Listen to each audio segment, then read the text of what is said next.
Right process में हमने different part पढ़े थे कि हाँ न्यूट्रिशन होता है, फिर डाइजेशन होता है, फिर रेस्पिरेशन होता है, फिर ट्रांसपोर्टेशन होता है, फिर एक्सक्रीशन होता है। तो हम फर्स्ट टॉपिक की बात कर रहे हैं, that is the nutrition. So what is the nutrition? Nutrition is just the sum total of all the processes starting from taking the food up to its ability to the body cells utilization is called nutrition। जो हम food intake करते हैं, ठीक है, वो हमें क्या provide करता है? एक एनर्जी प्रोवाइड करता है, ठीक है। उन फूड्स को हम क्या कह रहे हैं? न्यूट्रिशन कह रहे हैं, ठीक है। अब फूड क्या है?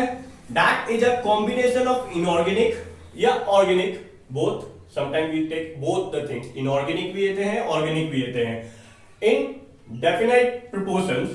definite proportion होता है, proportions होते हैं उनके proper fraction की हाँ इतना दाल खाना है, चावल खाना है, जो भी हम फूड देते हैं आपके डेली लाइफ में। आपके प्लेट में आप कहीं होटल पे जा रहे हैं, थाली ऑर्डर करते हैं, तो उसमें क्या होगा? सब्जी होगी, 2 या 3 तरीके की, रोटी भी होगी, राइस भी होगा, सब चीजें होते हैं। तो that is a complete food. उसे हम क्या कहेंगे? फूड कहेंगे। उसमें वैरायटीज ऑफ द ऑर्गेनिक और इनऑर्गेनिक कंपोनेंट्स होते हैं, सब्सटेंसेस कह रहे हैं, ठीक है।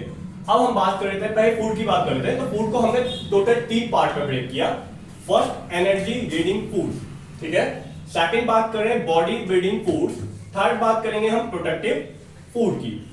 एनर्जी रीडिंग फूड बात करेंगे, that is a carbohydrate and the fat, ठीक है। नेक्स्ट बात करें अगर कार्बोहाइड्रेट और फैट, सबसे ज्यादा जो एनर्जी प्रोवाइडेड होती है हमारी बॉडी को, वो कार्बोहाइड्रेट से मिलता है। कार्बोहाइड्रेट किस किस में होता है?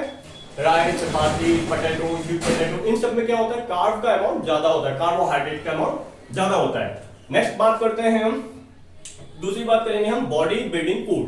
बॉडी बिल्डिंग कहने का क्लियर सा फंडा है, that is a body building food, है ना। बाइसेप इंक्रीज करना, बॉडी ग्रोथ करना, that is a, so of course की बात है, किसमें काम आएंगे? That is a growth of the body.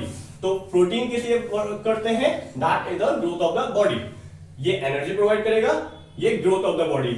Next है आपका protective food, that with in minerals, vitamins, like that they are the protective food. Protective क्यों कह रहे हैं हम? ये कुछ ऐसे विटामिन्स, मिनरल्स, कुछ आपने हैव यू हर्ड दैट कि विटामिन, हमारी जो कुछ डिजीज होती हैं हमारे अंदर, जैसे deficiency of vitamin A, deficiency of vitamin B, such as, है ना। तो हमारे that food known as a protective food, उन्हें हम क्या कह रहे हैं? प्रोटेक्टिव फूड कह रहे हैं। क्लियर? बात करेंगे न्यूट्रिशंस की एंड न्यूट्रिएंट्स। देखो न्यूट्रिएंट्स क्या होता है, दैट वे अभी स्टडी पढ़ा है हमने, पढ़ा ऊपर, ठीक है। अब बात करते हैं न्यूट्रिएंट्स क्या होते हैं। न्यूट्रिएंट्स उसके छोटे छोटे कंपोनेंट जैसे क्या, इन्हीं को हम न्यूट्रिएंट्स कह रहे हैं, ठीक है। तो फूड के अंदर, फूड तो कंप्लीट हो गया, ठीक है। जो कार्बोहाइड्रेट में रिच है उसको कंप्लीट ही फूड कह रहे हैं। बट कार्बोहाइड्रेट क्या है? कार्बोहाइड्रेट आपका न्यूट्रिएंट्स है। सो न्यूट्रिएंट्स 2 पार्ट में किया है हमने, एक आपका माइक्रो न्यूट्रिएंट्स, एक आपका मैक्रो न्यूट्रिएंट्स। माइक्रो की बात करेंगे, that is the less amount. Macro की बात करेंगे, वो आपका मोर अमाउंट में है। क्लियर? ठीक है। अब बात करते हैं मैक्रो, माइक्रो क्या है? मैक्रो न्यूट्रिएंट्स कहने का मतलब क्या हुआ? जो हमारी बॉडी को रिक्वायर्ड है मोर अमाउंट में, जो हम डेली, आपने देखा होगा अपने फूड को, 10 दिन का पीछे 10 दिन का चार्ट बना लो, उसमें हमने क्या क्या खाया है। सबसे ज्यादा क्या खाया होगा आपने? कार्बोहाइड्रेट, प्रोटीन, मिनरल्स, विटामिन वगैरह का अमाउंट आप रिच नहीं रखते हैं, मतलब हाई नहीं रखते हैं, आप लो रखते हैं। But due to the deficiency हो जाए, अगर हम डेफिशिएंसी की बात, आपने देखा होगा ग्वाइटर क्या है? आयोडीन की वजह से होता है, आयोडीन की कमी होने की वजह से ना, सो स्वैप हो जाता है, दैट इज द, ठीक है। तो माइक्रो न्यूट्रिएंट्स जो होते हैं इंपॉर्टेंट होते हैं, that also important. Macro nutrients भी इंपॉर्टेंट होंगे for our body, but micro मतलब लेस अमाउंट में आपकी बॉडी को रिक्वायर्ड है, मैक्रो मींस आपकी बॉडी को मोर अमाउंट में उसकी न्यूट्रिएंट्स, उसके न्यूट्रिएंट्स जो है पार्टिकल्स है, वो आपको चाहिए होते हैं। नेक्स्ट बात करेंगे अब हम mode of nutrition. Mode of nutrition कहने का मतलब, आप हैं, एक कोई जानवर है, दूसरा या कोई एक छोटे छोटे कीड़े देखे होंगे आपने, ठीक है, जो किसी भी पेड़ पे, मरे हुए पेड़ पे, है ना, डेड ऑर्गेनिक मैटर बोलते हैं उसको, उस पे ग्रो कर रहा है। या फिर हम बात करते हैं प्लांट्स की, ट्रीज की, तो डिफरेंस देखा होगा आपने, ठीक है। तो उन डिफरेंस में से 2 ही बेसिकली होता है, एक ऑटोट्रॉफ हो गया, second is heterotrophic mode of nutrition. Autotrophic mode of nutrition की अगर हम बात करते हैं, तो ऑटोट्रॉफ में भी आपके 2 पार्ट्स आ जाएंगे, एक फोटोसिंथेसिस दूसरा आपका केमियोसिंथेसिस।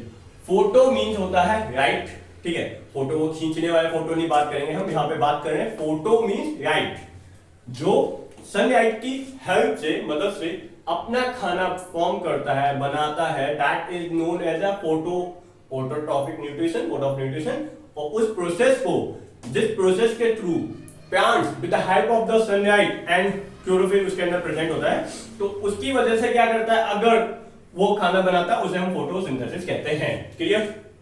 नेक्स्ट बात करते हैं केमियोसिंथेसिस। केमियोसिंथेसिस, केमियो मींस केमिकल्स होता है, और केमिकल की मदद से कुछ बैक्टीरिया जो होते हैं ना वो अपना खाना बनाते हैं, ठीक है।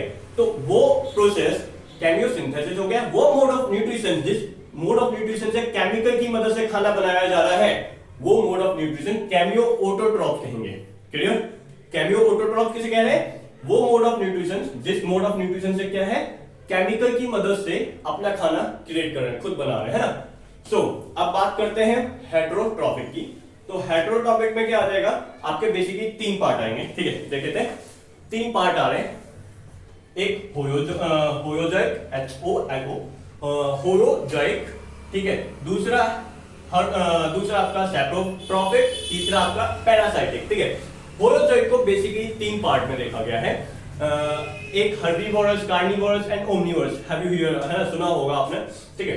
हर्बीवोरस जो घास फूस खाते हैं, कार्निवोरस जो मांसाहारी होते हैं, है ना, और ओमनिवोरस जो बोथ होते हैं, मांस भी खाते हैं, ग्रीन फूड्स भी खाते हैं, बहुत सारी चीजें खाते हैं। तो कॉमनली हम ह्यूमन बीइंग्स के पे आते हैं ओमनिवोरस में, बट एग्जैक्ट किसमें है, होयोजोइक में। एग्जैक्ट किसमें है, उसके ऊपर जाएंगे तो हेटेरोट्रॉपिक में, ठीक है। मोड ऑफ न्यूट्रिशन हमारा क्या है, हेटेरोट्रॉपिक मोड ऑफ न्यूट्रिशन है। अब बात करते हैं सेप्रोट्रॉपिक की।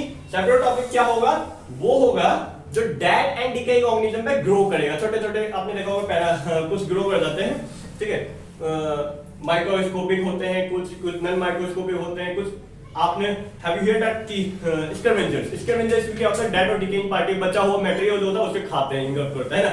सो गिद्ध नाम सुना होगा, ठीक है, गिद्ध क्या वर्चुअल कहते हैं उसे, वो क्या करता है, डेड और डिकेइंग जो पार्ट होते हैं उनको खाते हैं, खाने होते हैं। तो वो भी आपका सेप्रोट्रॉपिक के मोड ऑफ न्यूट्रिशन के अंतर्गत आता है। नेक्स्ट बात करेंगे पैरासाइटिक। पैरासाइटिक क्या है, आपका 2 टाइप में डिवाइड किया गया हमने, एक एंडोपैरासाइटिक, एक एक्सोपैरासाइटिक। वो ऑर्गेनिज्म जो आपके आउटर स्किन पे अटैच होता है, आपका खून चूसता है, ठीक है, ब्लड सक करता है, ठीक है। जैसे यीस्ट हो गया, आपको क्या होगा, जब जोक चुपटा होगा, आपने देखा होगा, तो वो जोक क्या करता है, आपके हाथ पे चुपका तो वो ब्लड सक करने लगता है, ठीक है। तो वो हो गया एक्टो, क्योंकि वो आपकी बॉडी के बाहर से रिएक्ट कर रहा है, या फिर उसको इंगल्फ कर रहा है, ब्लड सक कर रहा है। बट अगर इंटरनली बात करें, हमारे इंटेस्टाइनल वॉर्म होती हैं, जैसे इंटेस्टाइनल वॉर्म कहेंगे, तो इंटेस्टाइनल वॉर्म क्या होता है, आपका एक एंडोपैरासाइटिक ऑर्गेनिज्म है जो हमारे पेट में पाया जाता है। बहुत सारे एंडोपैरासाइटिक ऑर्गेनिजम्स आपकी बॉडी के अंदर ग्रो कर जाते हैं। समटाइम वायरसेस भी आपने सुना होगा, that is also parasitic in nature, grow कर जाता है, ठीक है। So endoparasitic is that which organism grow inside our body. Parasitic होता है वो जो आपकी बॉडी को क्या करेगा, नुकसान पहुंचाएगा, हार्म करेगा एंड खुद अपना न्यूट्रिशन गेन करेगा, ठीक है। यहाँ पे इंडिपेंडेंट है, कोई किसी को नुकसान नहीं पहुंचा रहा है, ठीक है। क्या ऑटोट्रॉफ अगर हम देख रहे हैं, वो अपना खाना खुद ही बना रहे हैं, किसी को नुकसान पहुंचा नहीं रहे, ठीक है। पैरासाइटिक ऑर्गेनिज्म दूसरे को नुकसान पहुंचाएगा, अपना खाना गेन करेगा, that is endoparasitic and ectoparasitic mode of nutrition. हमने पूरा पढ़ लिया है mode of nutrition. If you have any question you can comment on this channel, ठीक है, हम डिस्कस कर सकते हैं उसके बारे में, ठीक है, कभी भी। Okay, thank you.